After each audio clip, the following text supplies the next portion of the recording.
சில பேர் சொல்லலாம், கடவுள் இல்லை, கடவுளை வணங்குபவன் இந்த மாதிரி அந்த மாதிரிலாம் சொல்லலாம். ஆனால் ஒரே ஒரு விஷயம், அந்த மாதிரி மனநிலைக்கு ஒரு மனிதனை நாம் தள்ளிவிட்டோம் என்றால், நீ புகழ் கிடைக்கும், உனக்கு அதனால் காசு கிடைக்கும், அந்த மாதிரியான நிலைமையில் சாதாரண மனிதனுக்கு இது போலலாம் போதித்து அவனை ஒரு சரியான பாதைக்கு வழி நடத்தாமல் இந்த மாதிரி பாதைக்கு வழி நடத்தினா என்ன ஆகும் தெரியுமா? பாவம், அவங்களா போய் பள்ளத்தாக்கில் தான் விழுவாங்க. ஸோ அதனால தான் இறை நம்பிக்கைன்ற ஒரு விஷயத்தை கொடுத்தாங்க. அந்த இறை நம்பிக்கையை கெடுக்கக்கூடாது. ஏன்னா அவனுக்கு ஒரு பயம் இருக்கும், ஒரு கட்டுப்பாடு இருக்கும். சரி, கடவுள் என்கிற ஒரு சக்தி இருக்குது. இப்போது கடவுள் வேறு, நீங்கள் வேறு கிடையாதுங்க, கடவுள் தாங்க நீங்கள். ஆனால் நம்ம கடவுள்ன்றதை நம்ம மறந்துட்டு இந்த உலக வாழ்க்கையில் இருக்கோம். அதுதான் வித்தியாசம். மாயத்திரை நமக்கு விழுந்திருக்கு, நமக்கும் கடவுள்ன்ற அந்த ஒரு விஷயத்துக்கு. அதை விலகிட்டோன்னு வச்சுக்கோங்க, நீங்களும் கடவுளும் ஒன்று தான்.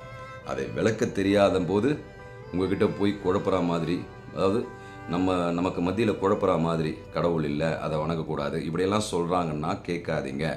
அவங்களுடைய லாபத்திற்காக சொல்லுவார்கள். ஆனால் பெரியவர்கள் ஏற்படுத்தி வச்ச இந்த நியமங்கள் எல்லாம் நம்ம ஒழுங்காக கடைபிடிச்சோன்னா நமக்குள்ள ஒரு நம்பிக்கை பிறக்கும். அந்த நம்பிக்கை நம்முடைய வாழ்க்கையை வெற்றிகரமாக வழிநடத்த நமக்கு ரொம்ப ஹெல்ப்ஃபுல்லாக இருக்குங்க. அதனால் கடவுள் நம்பிக்கை என்றைக்கும் விட்டுறாதீங்க. பெரியவங்க சொல்கிறத எல்லாத்தையும் கேளுங்க. கேட்டு அதை திரும்பவும் இப்போத்துலேருந்து கடைபிடிக்க ஆரம்பித்தோன்னா எதிர்வர சந்ததியினர், அதாவது நம்ம பிள்ளைங்க, எதிர்காலத்தினர் நிச்சயமாக அதெல்லாம் கற்றுக்கிட்டு நல்லபடியாக வாழ்வாங்க.